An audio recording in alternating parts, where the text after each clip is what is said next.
खबर में खुश आमदीद। मेरे साथ आरफ मीत भट्टी साहब, मैं हूँ सईद काजी। रन डाउन ताहयात नाअहली के खात्मे के लिए क्या जो इंटरप्रटेशन है सुप्रीम कोर्ट की, इससे पहले की इंटरप्रटेशन भी है, और अगर ये इसको ख़त्म करते हैं नाअहली को तो फिर ज़ाहिर है एक पैरेलल इंटरप्रटेशन आ जाएगी। पीटीआई इस्टेब्लिशमेंट के साथ क्या बातचीत करने के लिए तैयार है? जो अब उनके लीडर सामने हैं, कुछ नरमी दिखा रहे हैं। नवाज शरीफ साहब अभी जलसे जुलूस नहीं कर रहे, उसकी क्या वजह है? जलालपुर जट्टा के बाद कुछ जलसा शायद एक आध हुआ हो, एक किया है मेरे ख्याल में शहबाज शरीफ साहब ने। आम आदमी के लिए बिजली मज़ीद महंगी होगी, जबकि सरमायादारों के लिए या जो मैनुफैक्चरर्स हैं वो ये कह लें उनके लिए इसको कम किया जाएगा। ये पूरे इस निज़ाम की जो है, इसके साथ साथ सिगरेट की भी बात करेंगे। 576 अरब रुपए का नुकसान पहुँचाया जाता है हमें ये सिगरेट को टैक्स ना करके, और जो लोगों का सेहत का बड़ा गर्क होता है वो आपकी जगह अपनी जगह। हमारे साथ हैं जहांगीर जदून साहब, माहिर कानून हैं। Thank you very much Jahangir Jadoon साहब, वेलकम। ये फरमाइए कि वैसे तो law is a matter of conflicting interpretation. पहले हम नायल करते हैं, फिर ऐल करते हैं, फिर वज़ीर आज़म बना देते हैं, फिर अंदर कर देते हैं। ये तो एक अलग दास्तान है ही, मगर कानूनी पहलू क्या है, आप इसको किस तरह देखते हैं? ताहयात नाअहली को पर्टिकुलरली जो रिमार्क्स आ रहे हैं उनकी रोशनी में क्या हम कोई राय कायम कर सकते हैं कि वर्डिक्ट क्या हो सकती है? जनाब जदून साहब। जी बहुत शुक्रिया, मुझे आपने इनवाइट किया। ये देखिए, कानून तो आजकल जिस तरह होते हैं ना, वो नाक की मोह में है, इसको बस जो है जिधर मोड़ना चाहे मुड़ जाती है। उसकी मिसाल ही मैं ऐसी देता हूँ कि फैसल वाडा का केस, क्योंकि मैंने कंडक्ट किया सारा, तो उसको नायल कर दिया गया था 62(1)F में फॉर लाइफ। तो जनाब बंदयाल साहब ने कहा था कि ये कैसे हो सकता है यार, आप एक बंदे को सारी उम्र के लिए जो है वो नायल कर दें। तो चलो हम इसको आर्टिकल 63 में कन्वर्ट करते हैं, 5 साल कर दें जी, और बताएं जी क्या करें। अब देखें ना, एक और उन्होंने खुद ही जजमेंट लिखी, आज उसका जिक्र भी हुआ है कि 62(1)F में उन्होंने कहा था जी ताहयात नाअहली हो। फिर उनकी 20वीं जजमेंट उन्होंने बाद में लिखी, ख्वाजा आसफ केस में लिखी नहीं बल्कि उसमें बेंच का हिस्सा थे। उन्होंने कहा जी, अगर कोई बंदा नॉमिनेशन फॉर्म में कोई चीज़ इंटेंशनली या इनइंटेंशनली या छुपा लेता है, 50,000 की मोटरसाइकिल डिक्लेयर नहीं कर सका, कार छोटी आल्टो या बड़ी V8 नहीं डिक्लेयर कर सका, तो उसकी इंटेंशन को देखा जाएगा कि आपने ये डिक्लेरेशन जो है इसके किस बेनिफिट के लिए, ये कौन क्या बेनिफिशियरी, ये बंदा जो है किस तरह बेनिफिशियरी है इसका छुपाने का। तो उसके बाद फैसला हो जाएगा कि आया वाकई अगर बेनिफिशियरी है तो फिर उसको कौन सी जो है वो डिस्क्वालिफिकेशन होनी चाहिए। उन्होंने अपनी जजमेंट में उस जो पहली जजमेंट थी मियां नवाज शरीफ की या बाकी लोगों की जो लाइफ डिस्क्वालिफिकेशन थी, उसको कंट्राडिक्ट कर दिया। तो कानून तो ये है, आज ये बिल्कुल डेफिनेटली आपको पता है, सारी दुनिया को पता है कि ये जो अभी सुप्रीम कोर्ट है, एक्सपेक्टेड यही है कि ये जो लाइफ डिस्क्वालिफिकेशन उसको खत्म कर देगी। और अपनी रीजन जो अभी देखें ना, ऑब्जर्वेशन दे रहे हैं, तो उसमें वो ऐसा उसने कहते हैं अगर वैक्यूम छोड़ दिया है पार्लियामेंट ने जी 62(1)F में, और उसी के आगे जो अगला आर्टिकल है 63, उसमें उन्होंने कहा जी एक शख्स जो है वो जुर्म कर लेता है बड़ा, जिसकी सजा 10 साल है, कैद है, बगावत करता है sovereignty integrity of the state, तो उसकी न्यायाली 5 साल है। उसके दूसरे जो सब आर्टिकल है जी के बाद H जो है, उसमें लिखा हुआ है जी कि अगर मॉरल टर्पिट्यूड का ऑफेंस है तो उसमें मिनिमम जो सजा है वो 2 साल होगी, तो 5 साल के लिए वो नायल होगा। मतलब अगर 2 साल से 2 महीने सजा कम होगी तो वो नायल ही नहीं है। मतलब अगर छोटा मोटा वो ऑफेंस करता है, झूठ बोल लेता है, किसी को धोखा देता है, जिसकी सजा 2 साल से कम होगी, 6 महीने सजा है, मतलब कंटेम्प्ट हो गई, या तो उसमें वो फिर 5 साल भी नायल नहीं हो सकता। अच्छा, बिस्मिल्लाहिर्रहमानिर्रहीम। जदून साहब, एक तो आप जैसे साहिब इल्म के साथ पता लगता है कि पाकिस्तान में आइन भी है और अदालतें भी हैं, वरना हम लोग अक्सर गुमराही में रहते हैं शायद।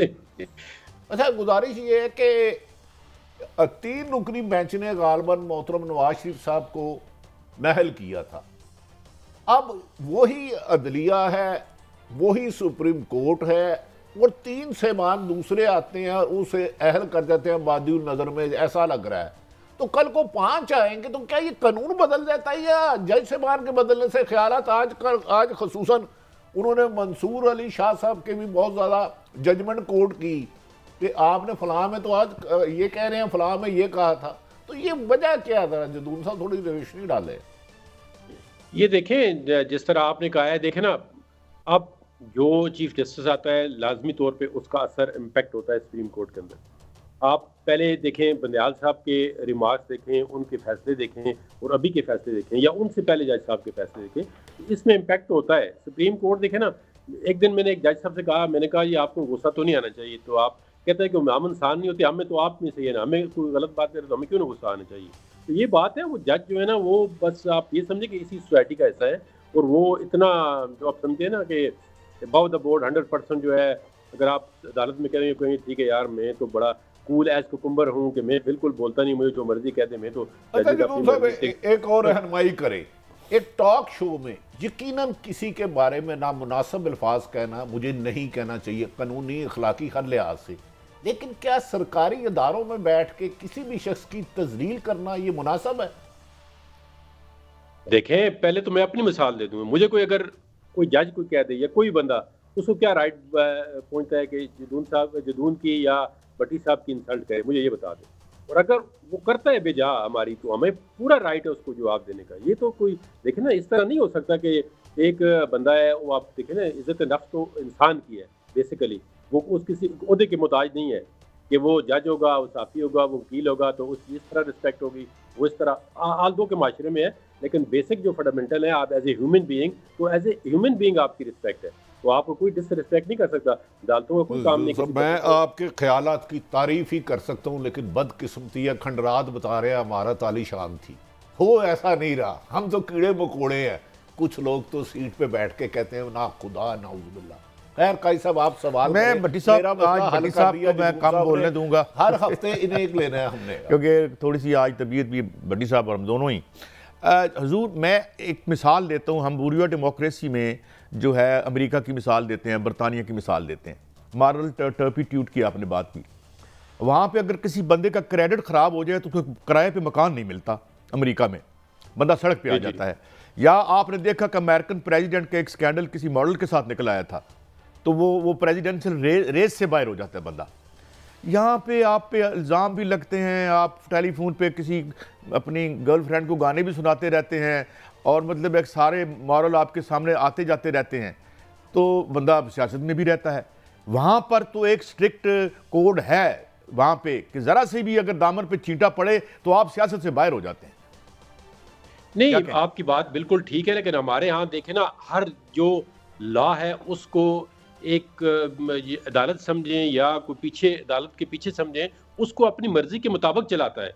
देखें ना, अगर बिल्कुल सजा होनी चाहिए, जिस तरह आपने कई चीज़ें होनी चाहिए, लेकिन उसको मोल्ड करके किसी मखसूस हालात के अंदर इसको एक तरफ कर दो, फिर अगले मखसूस हालात आए तो उसको उस तरफ मोड़ दो, ये बात गलत है। आप देखें ना, एक अदारा जो है, ये अगर मिसाल के तौर पर चलें, नवाज शरीफ साहब की मिसाल ले लें कि पहले कि हमने केस बनाए ये गलत थे। भाई आपने गलत क्यों केस बनाए थे, और उस वक्त आप स्टैंड लेते ना। उनकी कोई सजा नहीं है गलत बनाने वालों की।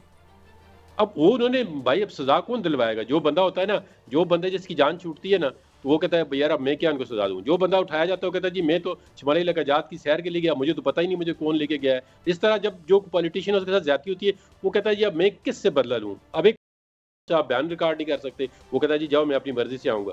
एक नोटिस दिया। सब गुजारिश ये है कि फिर वो साहब जो इक़्तिदार में बैठे हैं या किसी भी ओहदे पे बैठे हैं, उनका काम है ना हक़ाइक़ जानना। अगर कोई बंदा डर के मारे नहीं कह रहा कि मैं चलो चिल्ले पे चले गया, क्या चले गया, फैक्ट्स तो अदारों ने करने हैं ना। कोई एक शख्स इल्जाम लगाता है तो फिर वो अपनी जिम्मेदारी पूरी नहीं कर रहे बादी नजर में। नहीं सर, वो पता है उसकी बेसिक रीजन क्या है। आप और मैं मिसाल के तौर पर एक बंदा उठाया जाता है, उसकी एविडेंस तो हमारे पास मौजूद नहीं है ना। ये मैं आपको पता है, मैंने साफियों कितने केस किए हैं जो ऑब्जेक्ट हुए। इवन साजिद गोंदल की वालदा जो है, उसकी फैमिली रोती हुई, उसको कोई वकील केस नहीं ले रहा। तो मैंने उनको कहा जी आप स्टैंड लें, थोड़ा सा बताएं।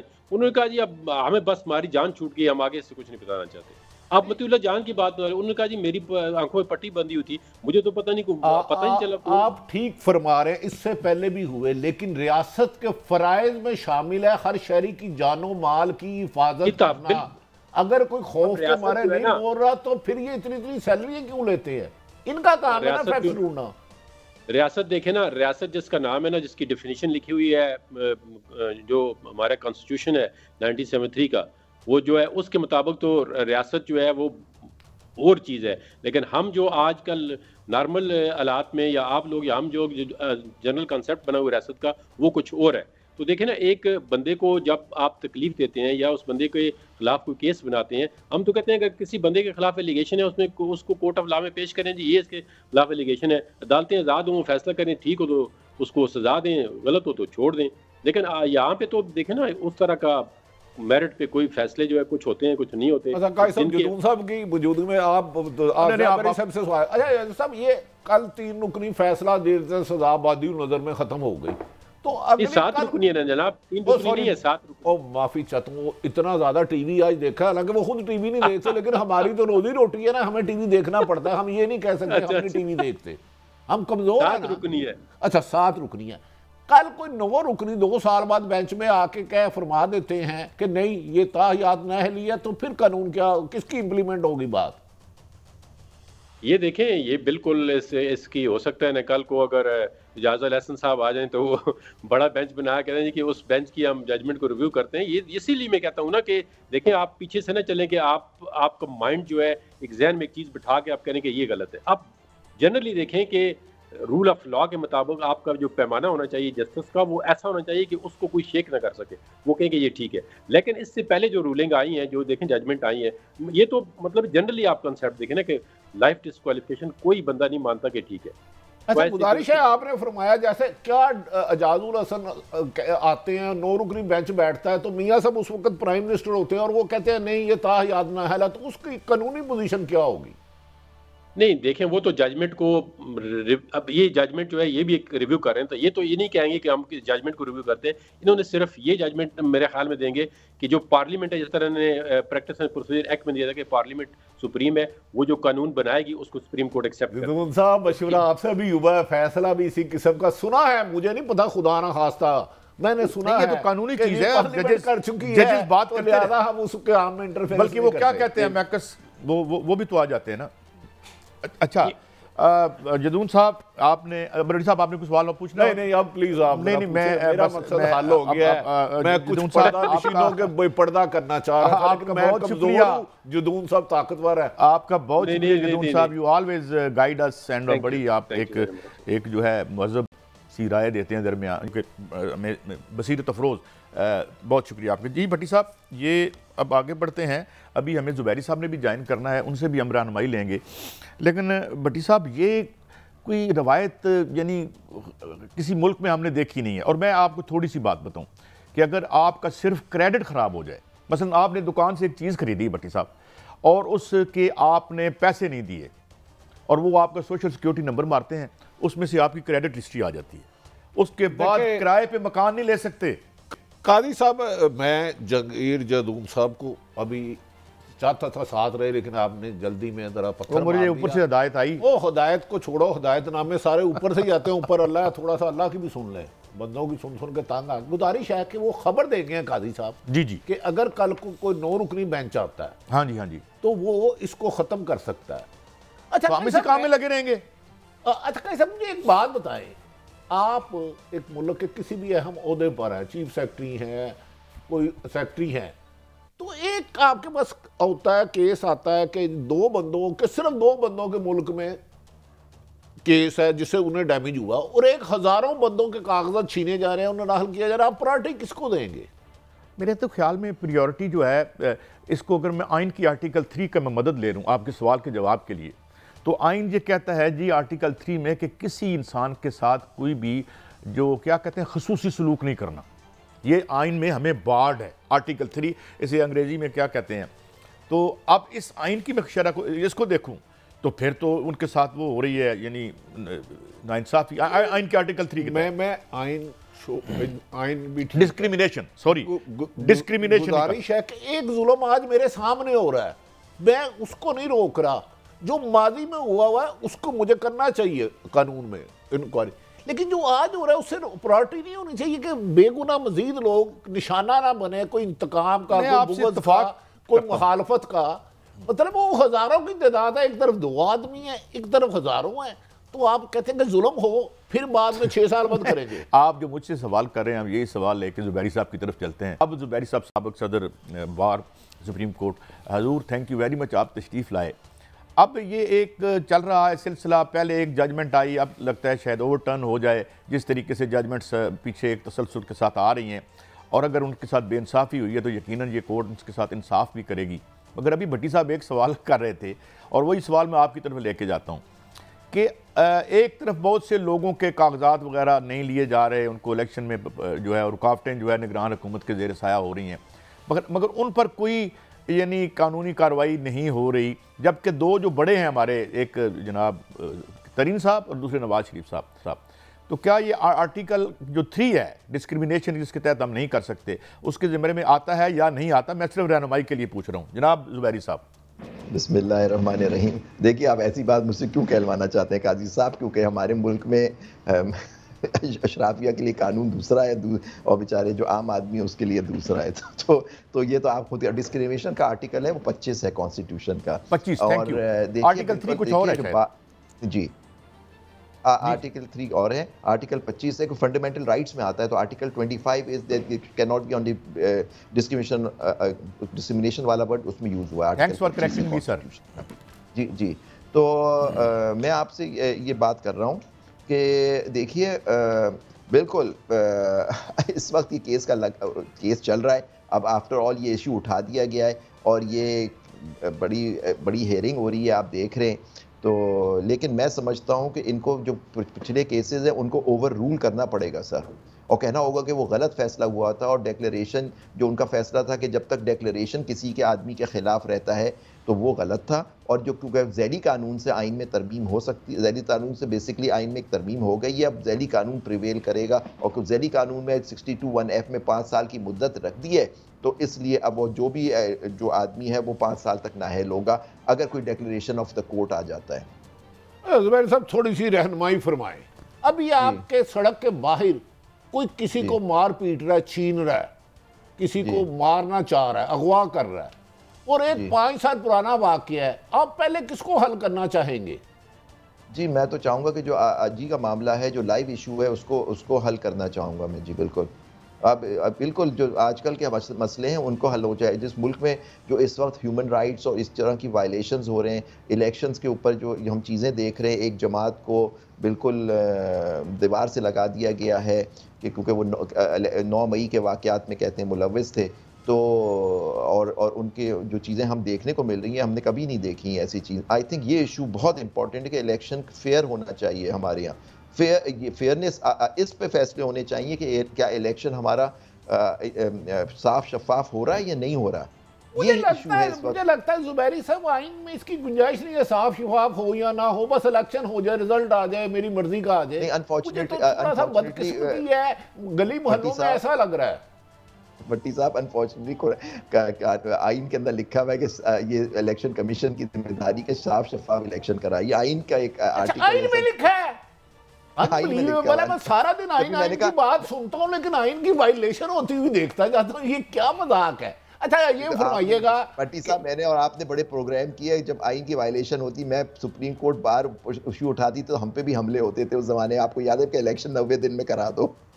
वो अब देखें ना, नहीं होता। आप क्या आइन की बात कर रहे हैं सर? तो नहायत अदब एहतराम से ज़ुबैरी साहब, अगर पंजाब और केपी में साल हो जाए, वफाक में 6 महीने हो जाए, तो आइन की बात करनी नहीं चाहिए हमें फिर निगरान। और अब ये अदालतें मुनासिब नहीं है आइन का करना। ये देखें, सुप्रीम कोर्ट को ये चीज़ें देखनी चाहिए थी कि नवंबर से आगे इलेक्शन क्यों किया, ये 90 दिन से वहाँ क्यों चला गया। ठीक है, आप उस वक्त आपके इख्तलाफी व्यू था और इशूज़ थे, लेकिन अब तो वो लोग वो नहीं है। तो अब आपको, मैं समझता हूँ कि बिल्कुल कोर्ट को देखना चाहिए था कि ये जो आइन तोड़ा गया इसको स्कॉट फ्री चले जाएंगे वो लोग सर।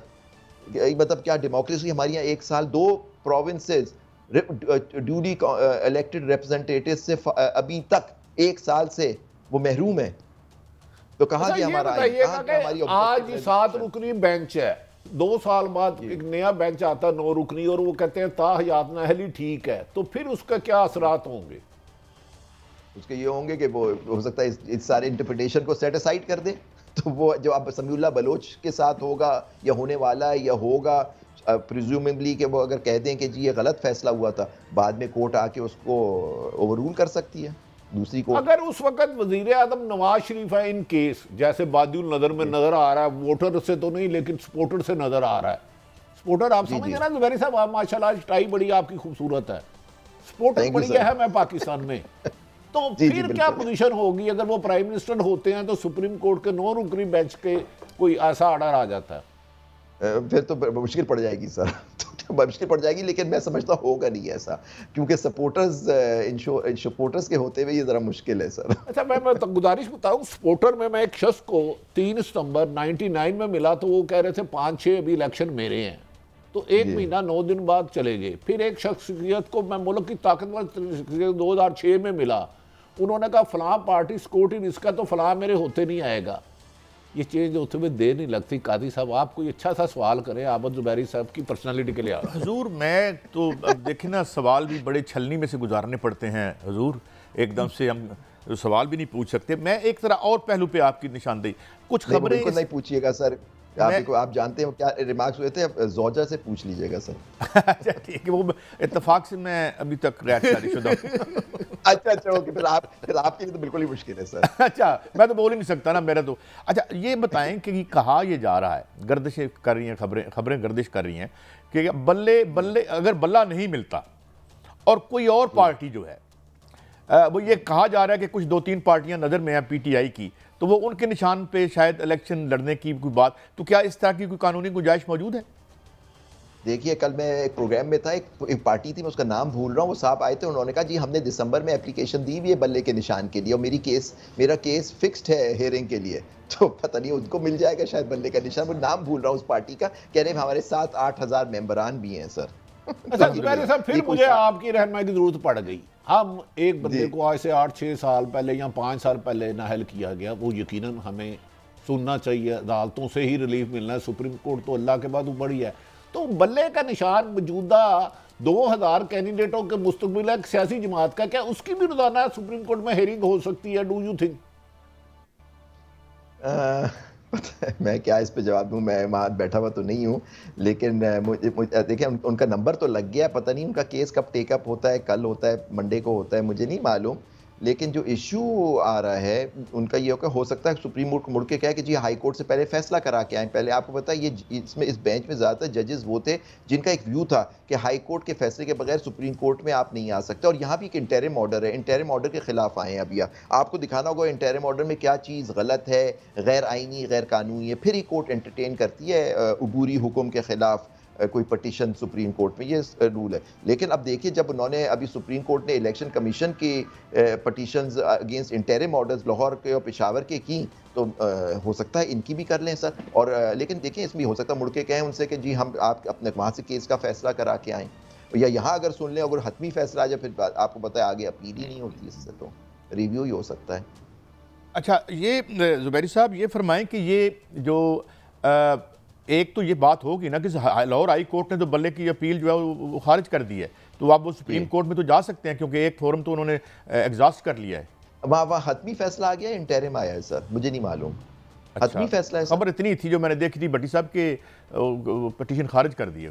कौन सी? अच्छा, पटिशन खारिज कर दी है, तो इसके मतलब कि हतमी फैसला हो गया। अगर पटिशन खारिज कर दी है तो फिर मैंने टिकर देखे थे, मैं दोबारा चेक करके नाजरीन आपके साथ। अच्छा सर, ये पीटीआई को अगर बल्ले का निशान नहीं देते इन केस, मतलब ये तो अदालतों का काम है ना, या इलेक्शन और कमीशन दोनों का काम है। ये कमीशन ज्यादा बेहतर होती है और साथ इलेक्शन आ जाए तो जरा पावरफुल चीज हो जाती है।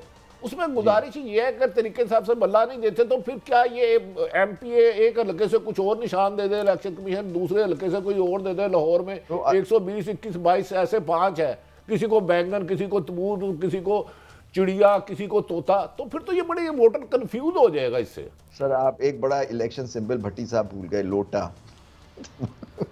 ये तो कौमी निशान होना चाहिए। अच्छा, माजरत के साथ, सॉरी, ये जरा निशान होना चाहिए लोटे में। लोटा तहारत के लिए इस्तेमाल होता है, इसकी बड़ी अहमियत थी। मुस्लिम शावर तो अब आया है। जी अच्छा, बस आप यही समझे। अच्छा देखिए, जो आप बात कर रहे हैं, नेचुरली इनके अगर इनका इलेक्शन सिंबल नहीं मिलेगा तो ये सब आज़ाद हैसियत से इलेक्शन लड़ेंगे। अब आज़ाद हैसियत लड़ने के बाद देखिए सबसे बड़ा इनको नुकसान होगा, एक पार्टी का जो एक लोगों की सपोर्ट होती है और ज़्यादातर लोग निशान देख के वोट लगाते हैं, उससे ये महरूम हो जाएंगे।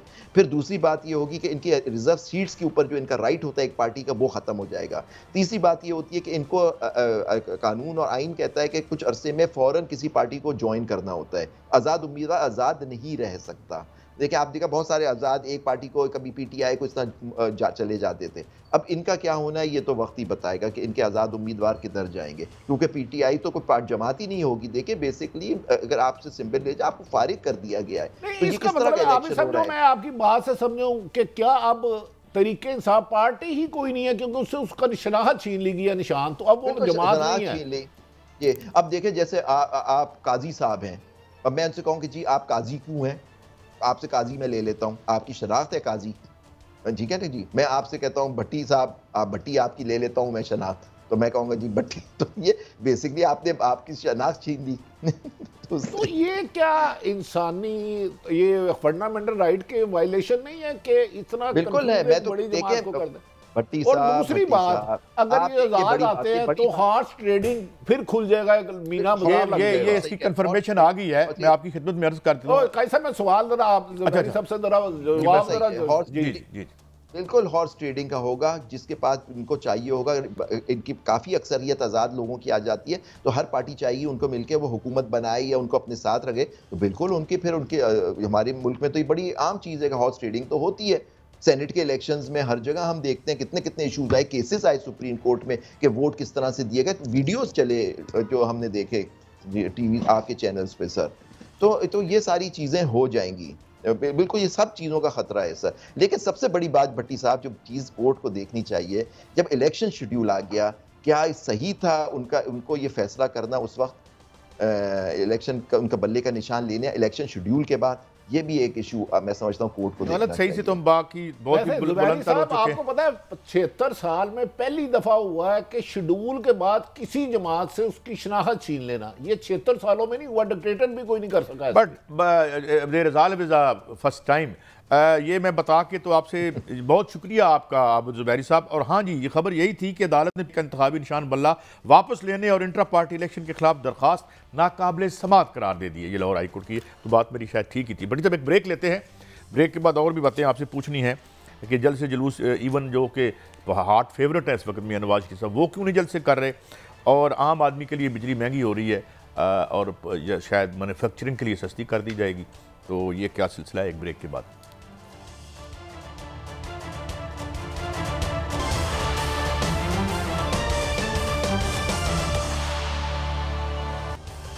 Welcome back. अच्छा भट्टी साहब, कुछ क्या ये कुछ हवाओं का रुख बदल रहा है? ये जरताज साहबा को भी रिलीफ मिला है और गौहर अली भी कुछ कह रहे हैं, जो सेंटर गौहर अली जो चेयरमैन है पीटीआई के, ज़रा उनको सुनते हैं फिर इस पर आपका टेक लेते हैं। सुनाएं। हाँ जी भट्टी साहब, आपने तो सुनी बात इनकी। देखिए उन्होंने ठीक फरमाया, यकीनन सियासी जमातों की ज़ाती इख्तलाफ किसी का नहीं होना चाहिए और अदारों को भी ज़ाती इनाद नहीं रखनी चाहिए, लेकिन मुझे इसकी बैकग्राउंड नहीं पता। मुझे पीटीआई के कुछ लोगों से मेरा जरूर रब्ता है, लेकिन एस्टेब्लिशमेंट से मेरा कोई रब्ता नहीं, तो इस सिलसिले में मैं इसमें अच्छा, ये खबर भी है भट्टी साहब आपके सामने, PTI seeks talks with establishment. देखिए मैं उस तरफ जा ही नहीं रहा 1 साल से, तो मुझे नहीं पता। अगर ये खबर है, यकीनन को रिपोर्टर क्रेडिबल है, वो अच्छा रिपोर्टर होगा, उसकी खबर ठीक होगी, तो वैसे भी अदारे तो सारे हमारे हैं ना। बिल्कुल अदारे कोई भी अदारा है वो इसी मुल्क के मरीख से थोड़ा आते हैं, आपकी फैमिली के, मेरी फैमिली के, तो अदारों से तो टकराव बनना भी नहीं चाहिए और किसी भी सूरत होना भी नहीं चाहिए, और अदारों को भी हमेशा न्यूट्रल रहना चाहिए। काई साहब, जिस दिन आपने इंसाफ की फराहमी यकीनी कर दी, सियासी इस्तेकाम भी आएगा, माशी इस्तेकाम भी आएगा। याद रख लें, नाइंसाफ़ी के होते हुए कुछ बेहतरी नहीं होगी। अगर गौहर साहब कह रहे हैं वो इनके चेयरमैन है, गो के अब शायद चेयरमैन भी नहीं रहे, अब पता नहीं क्या, एक दिन कोई चेयरमैन होता दूसरे दिन चेयरमैन नहीं होता। जो होता वो नहीं होता, जो होता वो क्यों होता, तो जो होता वो होता ही नहीं है, जो होना चाहिए वो क्यों नहीं होता। कई समझ नहीं आ रही आजकल, कुछ तो कन्फ्यूज हूँ। अच्छा, वैसे एक और भी है कि इलेक्शन कमीशन को अगर एतराज़ है, अभी तो इलेक्शन में बड़े दिन हैं, पड़े हुए हैं, कोई तो इनको कहें दोबारा इलेक्शन करवा लें और जाके खुद मॉनिटर कर ले इलेक्शन कमीशन उसको। अच्छा, वैसे मुझे ये नहीं पता कि इतना स्ट्रिक्ट इनके हवाले से इलेक्शन कमीशन क्यों है। वैसे मेरे ख्याल में मेरी एक ख्वाहिश है कि हम तुराब साहब को कहते हैं कि जो बाकी 175 या 74 जमातें हैं, क्या उनको मॉनिटर इन्होंने कैसे किया था? उनके भी तो रिजल्ट इन्होंने कबूल किए होंगे ना इंट्रा पार्टी। जी, कोई खबर नहीं आई कि किसी का नाकबूलियत का कोई खबर नहीं। मौलाना फजल रहमान साहब का भी एक आया था सिर्फ बयान कि जी हो गए ये इलेक्शन, हो गए। इसी तरह सारी जमातों के आए और हमने भी जो सारी उम्र देखा ऐसा ही कवर किया। अब एतराज़ात करना और 6 महीने या 3 महीने किसी चीज़ को अनाउंस ना करना और फिर शेड्यूल के बाद इंतज़ार करना और फिर ऐसा करना, बादियुल नज़र में तरीक़े इंसाफ के जो खदशात हैं वो बादियुल नज़र में कुछ दुरुस्त साबित होते हैं हालात के मुताबिक। अच्छा, कुछ पीपल्स पार्टी का भी जिक्र करना चाहिए, आखिर दूसरी बड़ी जमात वो रही है और या 3 बड़ी जमातों में आती है, तो ज़रा एक शॉर्ट सुनने पहले। बहुत जरूरी है हम अपनी बातें और लाइन्स क्लियर करें, जिसमें बिलावल साहब को as prime minister candidate declare करें। उनकी वो कह रहे हैं बिलावल साहब को बनाएंगे, प्राइम मिनिस्टर अनाउंस कर दिया। और एक अच्छी बात बिलावल भुट्टो की खसूसन कई सब बड़ी अच्छी किया कि उन्होंने बहुत अरसे बाद आके लाहौर से इलेक्शन लड़ा, 127 से इलेक्शन लड़े हैं। आज उन्होंने रायविंड में जलसा भी किया, तो क्या ही अच्छा हो। चलो इमरान खान तो गिरफ्तार है, वो तो अब अदालतें भी अडयाला जेल में लगती हैं, वो तो बाहर नहीं आ सकते। नवाज शरीफ साहब को अब तो उनके लिए फिदा बिल्कुल बिल्कुल साफ है, ये भी लाड़काने से इलेक्शन लड़े, वहीं जाके जलसा करे, जरा सियासी एक्टिविटी में मजा आएगा। अच्छा एक्टिविटी क्या हो, आप जो है वो इस क्या एतबार होगा इसका, अगर आप इलेक्शन कमीशन खुद पार्टी बन के एक पार्टी के खिलाफ अदालत में जा रहा है, तो फिर उस इलेक्शन का कोई एतबार होगा ही मेरे ख्याल में। की ख्याल है थोड़ा? अच्छा काजी साहब, डू यू थिंक के अगर बिलावल भुट्टो साहब वजीर आज़म हो जाते हैं, ये तो वोटर फैसला करेंगे ना, इलेक्शन डे करेगा, और मरियम नवाज साहबा पंजाब में वजीर आला हो जाती हैं, तो इनकी जमात में रजा रबानी जैसे ख्वाजा आसफ साहब, ख्वाजा साहब बड़े बड़े सीनियर लोग हैं, तो ये क्या नई जनरेशन को पुश करते हैं कि आगे चले अपनी फैमिली के लोग? वैसे तो अगर आप देखें तो पीपल्स पार्टी भी जो है वो राजा परवेज़ अशरफ साहब को बनाया, फिर गिलानी साहब को भी बनाया उन्होंने, लेकिन ये है कि बाई एंड लार्ज आपका टेक ठीक है, यहाँ पे बिल्कुल डायनेस्टी और फैमिली और गद्दी नशीनी चलती है। नहीं काई साहब, अच्छा ये बात बताएं कि गुजारिश ये है कि बिलावल ने लाहौर में इलेक्शन एक अच्छा स्टेप है, मैं इसे पॉजिटिव कहता हूँ कि एक आप नेशनल लेवल की पार्टी हैं, तो क्या अच्छा ना होता, या चलो इनको नून लीग को तो मेरा ख्याल है ये राहत मिल जाएगी कि दोबारा कागज जमा कराएं, तो डू यू थिंक अगर नवाज शरीफ साहब मोहतरम लाड़काना से इलेक्शन लड़ते हैं या नवाब शाह से लड़ते हैं, तो सियासी एक्टिविटी ज़्यादा गर्मा गर्मी होगी, ज़रा ज़्यादा अच्छा लगेगा, जमहूरियत ज़्यादा ज़रा जवान होगी। मैं जमहूरियत के मफाद में और उसके मुस्तकबिल की खातिर मैं आपको एक शॉट और सुनवाता हूँ। पाकिस्तान पीपल्स पार्टी किसानों और मजदूरों का नुमाइंदगी करते हैं, पीटीआई हो या मुस्लिम लीग नून, दोनों अशराफिया का नुमाइंदगी करते हैं, और उस वक्त जो ताकतवर लोग थे उनको ये सूट करता था कि पंजाब का रहनुमाई वही जमातें करें जो उनके अशराफिया का नुमाइंदगी करते हैं। अच्छा भट्टी साहब, सिर्फ अगर मैं 70 का इलेक्शन छोड़ दूँ जिसमें फजल हुसैन राई जैसे लोग भी आए, या जहांगीर बदर साहब एक मेहनत कश के बेटे थे, वो भी आए, उसके बाद जितने टिकट ये देते हैं और जो अंदरून सिंध टिकट हैं वो तो सारे वडेरों को मिलते हैं। अच्छा काई साहब, पहले मेरी रहनुमाई करें, आप जैसे साहिब इल्म से सीखने को भी मिलता है, अशराफिया कहते किसको है और आम शहरी और अशराफिया में फर्क क्या है? भट्टी साहब अंग्रेजी में कीड़े मकोड़े ना एक टेलीफोन कॉल पे डर जाते हैं, कोई बुला के डांट देता, कोई क्या कर देता, हमारी तो ऐसे। अशराफिया का मतलब क्या है इसके, जरा थोड़ी सी जरा आम शहरियों के लिए बताएं। मैं आम शहरियों के लिए आपको बताता हूँ, अंग्रेजी में से एलीट कहते हैं। एलीट? एलीट एक तो एलीट पुलिस है, ये लेकिन ये वही लफ्ज़ है, लफ्ज़ वही है, स्पेलिंग वही है, वो एलीट फोर्स है जी। अच्छा, अशराफिया है बात। सर मैं आपको बता देता हूँ, जो लोग जिस मुल्क में ज़राए पैदावार पे काबिज़ होते हैं, ज़राए पैदावार 4 किस्म के होते हैं, एक आपकी ज़मीन है, इंडस्ट्री है, लेबर है, और एंटरप्रेन्योर चौथा कहते होते हैं। अब उसकी जगह पे हम जो है वो चौथा सेक्टर हम जो है उसको नहीं कहते। अच्छा, अब ये इस पर जो इन ज़राए पर जो काबिज़ होते हैं, बैंक जिनके पास होते हैं, जुल्फ़िकार अली भुट्टो ने इनको डी नेशनलाइज़ किया था बैंकों को, बाद में ये प्राइवेटाइज हो गए थे, तो वो इशराफिया उसको हम कहते हैं जिसके पास सारे ज़राए पैदावार जिसके पास हों। तो वो ये बोला जाता है, मैं ये लफ्ज़ कोई गाली नहीं है, मां खुदा ना खास्ता, वो तो इशराफिया मतलब है जिनके पास बेपनाह वसाइल हो, बहुत ज़्यादा पैसा हो। हाँ, तो माशाल्लाह जरदारी साहब भी तो फिर इशराफिया में ही है कि ये हमारी। अच्छा, एक मुझे इस इशराफिया की बात मैं आपसे पूछना चाहता हूँ कि माशाल्लाह मतलब मुस्लिम लीग नून के लिए तो हर जगह मतलब इस वक्त दामन और हाथ खुले हैं, तो ये कैंपेन नज़र नहीं आ रही। जलालपुर जटा के बाद एक गालबन चूड़काना जिसे आप फरूखाबाद कहते हैं, वहाँ एक जलसा जो सा किया है इन्होंने शहबाज शरीफ साहब ने। काजी साहब देखें, इलेक्शन जो होगा नताज आएगा, जो जीतेगा हम उसको मुबारक देंगे। मैं जो आपको अपने हकीकी जो इंफॉर्मेशन मैंने ली है, बज़ाहिर जो हमारे नून लीग के कुछ लोग हैं, बहुत मेहनती भी हैं, ईमानदार भी हैं, वोटर ना थोड़ा सा नून लीग से खफा है। उसका ख्याल है कि पिछले 18 माह में जो जुल्म ज्यादती नाइंसाफ़ी हुई और जो आज हो रही है, उसके पीछे जुल्म नाइंसाफ़ी के पीछे मुस्लिम लीग नून का तसलसल है। तो कैंडिडेटों को अपने हलके में जाना बहुत ज़्यादा दुश्वार हो रहा है।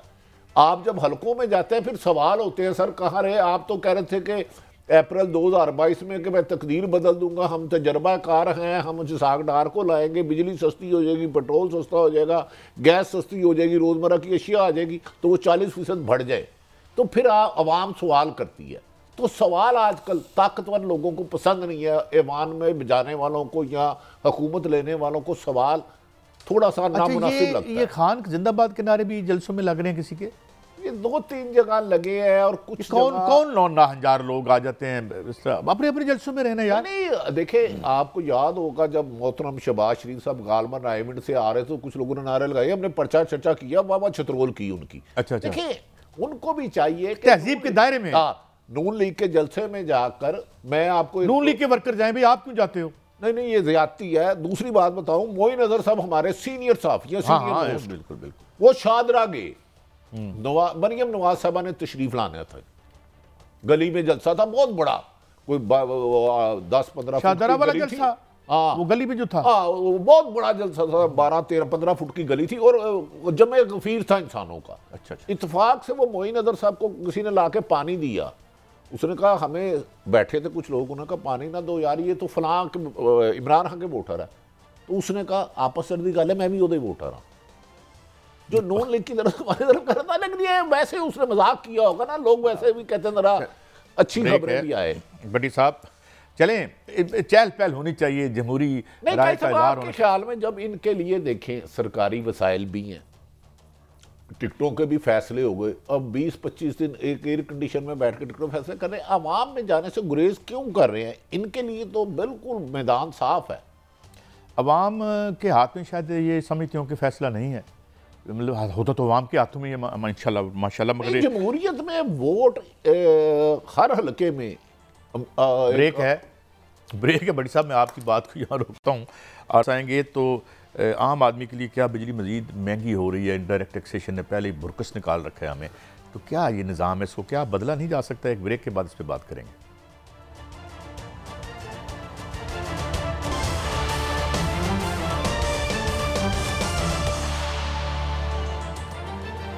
Welcome back. अच्छा भट्टी साहब, हमने हमेशा जो है ज़ाहिर है हर मुल्क को एक्सपोर्ट बढ़ाने के लिए करना चाहिए, हमने डॉलर को इतना सस्ता कर दिया कि यार हमारी जो एक्सपोर्ट्स हैं वो बढ़ जाए, नहीं बढ़ी, डॉलर 300 रुपये पे चला गया।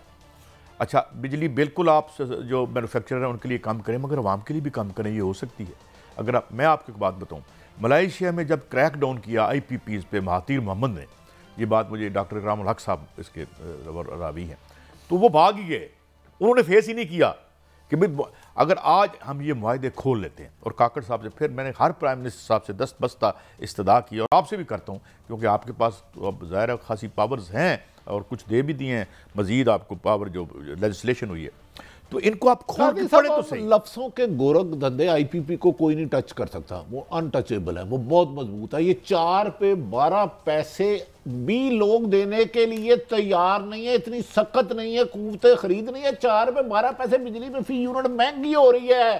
कादी साहब ये इशू है जिसके लिए 6-6 घंटे हम TV देखते हैं। ये है इशू कि याद रख लें, जिस मुल्क में आप तालीम, सेहत, बिजली, रोजगार देने में नाकाम हो गया, वो माशरा कौम नहीं बन सकता, हजूम रहेगा। ये आप कह रहे हैं कि चंद लोगों के लिए इन्होंने बिजली सस्ती कर दी, और 95% तो टोटल 5 रुपये यूनिट बिजली देने की पोजीशन में नहीं, आप 50 रुपये पे ले गए हैं। तो इस जुल्म ज्यादती के होते हुए IPP को कोई टच नहीं करेगा, डोंट वरी, उन्हें उनका पैसा मिलेगा, क्योंकि वो मेरी और आपकी तरह नहीं। हम तो सपोर्ट करते हैं, गौर एजाज साहब वजीर हैं, हमारे दोस्त भी हैं, उनसे दरख्वास्त है कि बेशक आप एंटरप्रेन्योर्स के लिए इसकी बिजली को कम करें, मगर यार कंज्यूमर के लिए भी तो कम करें यार। फिर वही बात, वो जो 1-2% बंदे को आप दे रहे हैं और 99% बंदे पर आप बोझ डाल रहे हैं। ये कोई डू यू थिंक वो बिजली के बिल देने की पोजीशन में है? पहले जाए तो सही। अगर उसका घर किराए का है ना कादी साहब, वो किराया नहीं दे सकता, घर का किराया सामान बेच के या कर्ज लेके दे रहा है, बिजली बिल लग्जरी हो चुकी है अब। अच्छा बड़ी साहब, अब उसमें ये अगर 25% कम करते हैं तो ये 300 अरब रुपए का बोझ पड़ेगा हमारे खजाने पर, तो फिर ये किससे हम आवाम के लिए बढ़ाते जाएंगे? आवाम खजाने पर नहीं, 420 रुपये बढ़ाया ना, ये जिसकी 2 अरब रुपए महीना इनकम है उसने भी ये बिजली ले ली है, और जिसकी बेचारा 25,000 है, जो गार्ड है, आम शहरी है, रिक्शा चलाता है, साइकिल चलाता है, किसान है, मजदूर है, उसने भी ये रेट देना है। तो ये कैसे हो सकता है मुमकिन कि एक अरबपति को भी बिजली उतने की? चलो भाई आपने उनको देना है तो कम से कम आवाम को इसमें तो कोई थोड़ा सा करे, खुदारा अपनी मरात कम करें, अपनी कबीना कम करें। और आप भाई चंद दिन पहले मैंने बताया था ना, एक साहब इस्लामाबाद से आए, उन्होंने कहा मैंने सिंगार पीना है, 40,000 का वो एक सिंगार था। तो पूरी इंतजामिया सिंगार। साहब अब एक और भी खबर है मेरे पास कि 567 बिलियन रुपीज़ का 5-7 सालों में ये सिगरेट इंडस्ट्री ने खजाने को मुबैना तौर पर ये खबरें छपी हुई हैं, ये नुकसान। कादी साहब, ये आपके अफसरान मिले ना हो तो कोई बंदा 1 रुपए की चोरी नहीं कर सकता। मैं आपको ये चैलेंज देता हूँ, ये मिली भुगत से होता है। बिजली की चोरी सिर्फ वो करेगा जो वापडा के साथ मिला। ये रोजाना पकड़ते हैं, मुझे तो समझ नहीं आती।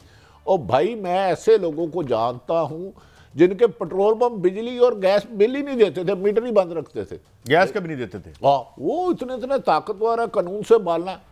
तो बदकिस्मती ये है कि आप कह रहे हैं कि इन्होंने सिगरेट में किए, तो जो अदारे इस पे चेकअप के लिए, क्या वो कितने अमीर हैं, उनके बच्चे देखे कहाँ पड़े हैं। कल की फिगर है, मैं मजीद करेक्ट करके बता दूंगा कि जो बिजली की जो रेवेन्यू है उसमें भी कुछ 500-600 अरब रुपए का, कल हमने खबर पता नहीं दी है या नहीं दी, 562 अरब रुपए का यानी शॉर्टफॉल है। और उसमें बहुत से सरकारी इदारे हैं जो बिल नहीं दे रहे, बहुत से निजी इदारे हैं जो बिल नहीं दे रहे।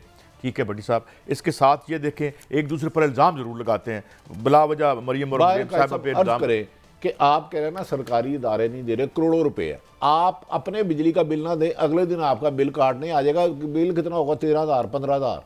उसको नहीं छोड़ेंगे जो अरबों रुपए लेके डूबे हुए हैं। क्योंकि ये सारी अशराफिया जो अभी आपने अशराफिया की अभी तशरीह की, ये ऊपर से एक है, इन्हें अवाम से कोई रिश्ता नहीं है। इस मुल्क में हाका। अच्छा एक और भी काम हो रहा है भट्टी साहब, मैं पिछली दफ़ा बिल नहीं जमा करा सका क्योंकि जब मुझे बिल आया तो 1-2 दिन मैं आराम से, मैं कहा यार आया है तो उसमें 5-7 दिन तो मिलेंगे, और मैं अगले दिन देखा तो वो तारीख गुजर चुकी थी। फिर मुझे अब इस महीने 2 महीनों का बिल आएगा, साथ में सरचार्ज भी दूंगा। तो ये बिल्कुल बिल की एक जो डेट है उससे कम से कम 7-8 दिन पहले क्यों नहीं बिल देते? ये वापडा कहती तो दावा तो यही करती है कि 6-7 दिन पहले मिनिमम आना चाहिए। उस दिन आपके पास, हर एक के पास पैसा इतना नहीं है कि वो रोजाना जितना बिल आए दे दे। हाँ। असूलन ये 1 दिन पहले देते हैं, तो ये मेरी नज़र में क्राइम है। 1 दिन आपको बिल ही नहीं नजर आता तो आपको तो जुर्माना पड़ गया ना। मिनिमम 7-8 दिन पहले इन्हें बिल डिलीवर करना चाहिए और ये शिकायत क्लोजिंग है भट्टी साहब, ये लाइन लॉसेस हों या ये जो आप ये जो क्यूमुलेटिव बन गया है, आपका डेट बन गया है, सिर्फ इसलिए है कि ये मुआहिदों में फंडामेंटल फ्लॉ है और बिजली ना बनाने का ज़्यादा प्रॉफिट है बनस्बत बिजली बनाने के। तो जब तक आप उनको रिविजिट करके ठीक नहीं करेंगे, जिस तरह मैंने बताया, जिस तरह मलाइशिया में मुअत्तल मोहम्मद ने इनको भगाया था, तो तब तक ये इस मेशत की कमर सीधी नहीं होगी। अल्लाह करे इसकी कमर सीधी हो और हमें हदायत भी हो। ये था हफ्ते का आखिरी प्रोग्राम, मंडे को फिर मिलेंगे। अल्लाह हाफिज़।